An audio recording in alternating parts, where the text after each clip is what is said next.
नमस्कार दोस्तों, मैं डॉक्टर सुरेश परिहार। आज की वीडियो रहेगी कि आलस का इलाज कैसे करें। जी हाँ दोस्तों, आलस जो है वो भी माइंड से संबंधित एक ऐसी समस्या है जिसकी वजह से बहुत सारे स्टूडेंट्स, बहुत सारे बिजनेसमैन, बहुत सारे जो कर्मचारी है वो कहते रहते हैं कि सर हमें जूझना पड़ता है हमारे माइंड से, क्योंकि माइंड आलस की स्थिति में आ जाता है। तो आलस का जो समाधान है वो क्या है, क्योंकि ये आलस जो है वो एक प्रकार से माइंड की समस्या है, तो क्यों ना इसको माइंड के जो चिकित्सक हैं उनसे ही पूछा जाए।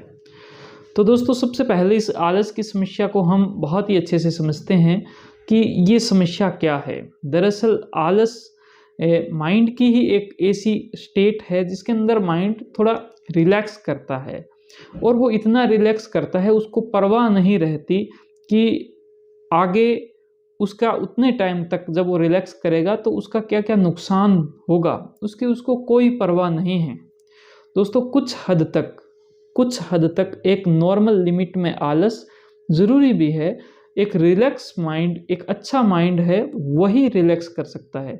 अगर आप रिलैक्स नहीं कर पा रहे हो, इसका मतलब आप कहीं न कहीं घबराहट, चिंता, चीज़ों के शिकार होते जा रहे हो। तो कुछ हद तक आलस ज़रूरी भी है, लेकिन अगर ये आलस इतना ज़्यादा होने लग जाए कि इससे आपका काम धंधा प्रभावित होने लग जाए, इससे दूसरे लोगों को भी परेशानी होने लग जाए कि मैंने आपको ये काम बोला था और आप तो आलस में ही इतना टाइम बिता दिया है, अब आपकी वजह से मेरा वो काम हो नहीं पाया, क्योंकि उस काम का एक हिस्सा आपको करना था, फिर बाकी हिस्से मुझे करने थे।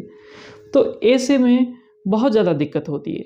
दरअसल ऐसा देखा जाता है कि जो लोग यानी कि दर्जी होते हैं, जिनको हम इंग्लिश में बोल सकते हैं मतलब कपड़े सिलने वाले जो लोग होते हैं, टेलर होते हैं, तो उन लोगों को ऐसा बोला जाता है कि उनको जब आखिरी डेट दे दी जाती है कि 18 तारीख को हमारे घर में शादी है, तो आपको 17 को कपड़े सिलने हैं, तो वो 18 की शाम को ही सिल के देंगे। जब आपको कपड़ों की आवश्यकता है, उसके कोई 2 घंटे पहले मुश्किल से वो तैयार करके देते हैं। तो ऐसी बहुत सारी बातें हैं जो उनसे संबंधित, लेकिन आलस कुल मिलाकर अच्छी बात नहीं है। दोस्तों, इस आलस की वजह से क्या होने लग जाता है, इसका कारण क्या है मानसिक तौर पर, मनोचिकित्सीय तौर पर, तो उसमें जाएं तो एक इंसान है वो सुबह उठता है, अपना काम धंधा करता है, अपनी कोई भी एक्टिविटी करता है। उस एक्टिविटी की जो ड्राइव है, उसकी जो एनर्जी जो उसको मिलती है, वो कहीं न कहीं उसके इंटरेस्ट की वजह से भी मिलती है कि वो किसी काम को करने का उसके अंदर एक रुचि होती है। उसके बाद में वो काम करता है तो उसको आनंद आ रहा होता है, उसको अच्छा लग रहा होता है, और वो जैसे ही वो काम पूरा कर देता है, उसको एक सेंस ऑफ वेल बीइंग, एक उसको खुशी का अनुभव होता है, उसको कुछ अच्छा लगता है कि हाँ, मैंने ये काम पूरा कर दिया। तो इस प्रकार से एक पूरा एक साइकिल चलता है जो कि हमारा जो प्लेजर प्रिंसिपल है उस पर आधारित होता है। लेकिन दोस्तों, अगर आपका ये इंटरेस्ट, किसी काम को करने का इंटरेस्ट अगर कम होने लग जाए और एक ऐसी स्थिति आए कि आपका ये इंटरेस्ट बिल्कुल हट जाए उस एक स्पेसिफिक काम से संबंधित, और इतना हट जाए कि उससे आपको भले कोई नुकसान हो रहा हो या बहुत सारा फ़ायदा हो सकता है काम करने से, या फिर काम नहीं करने से बहुत सारा नुकसान होता है, लेकिन आपको कोई फ़र्क नहीं पड़ता। अगर आपका माइंड इस प्रकार से मानने लग जाए, तो आप मान सकते हैं कि आप एक आलस की स्थिति के अंदर चले गए हैं। आपके अंदर उस काम का जो इंटरेस्ट है, रुचि है, वो ख़त्म सा हो गया है। तो दोस्तों, ये एक मनोचिकित्सीय कारण मैंने आपको थोड़ा आसान भाषा में समझाने की कोशिश की। अब इसका निवारण क्या हो, किस प्रकार से हम आलस को दूर कर सकें। दोस्तों, आपने एक शब्द सुना होगा, और जिस शब्द को कहते हैं लालच। तो लालच क्या है? वैसे कहा जाता है कि लालच बुरी बला है, लेकिन लालच का एक सही उपयोग किया जा सकता है। कैसे? क्योंकि यहाँ पर देखो, आप इस पूरी स्थिति के अंदर देखोगे कि यहाँ पर जो लालच है इसका जस्ट अपोजिट हो रहा है कि उस इंसान के अंदर जरा भी लालच नहीं है कि वो काम करेगा तो उसको फ़ायदा हो जाएगा, वो काम करेगा तो उसको नुकसान ना हो, इस वजह से भी वो काम नहीं कर रहा। तो यहाँ पर लालच की कमी है।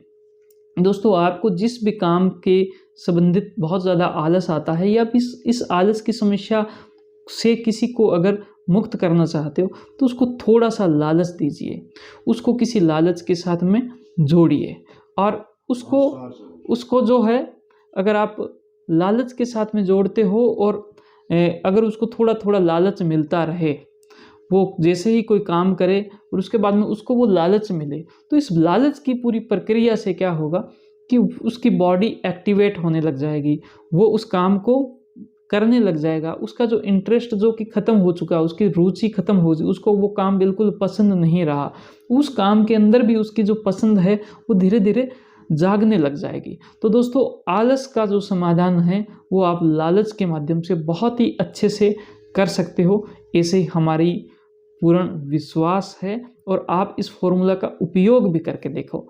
अगर आपको ये वीडियो अच्छी लगी तो इसको आप लाइक करें, आप अपनी बातों को कमेंट के थ्रू हम तक ज़रूर पहुंचाएं और इस वीडियो को उन सभी दोस्तों के साथ में ज़रूर शेयर करें जो दोस्त आलस की समस्या से गुजर रहे हैं, जिनको आप अक्सर आलसी भी कह देते हो। आपका बहुत बहुत धन्यवाद। Thank you. जय हिंद, जय भारत।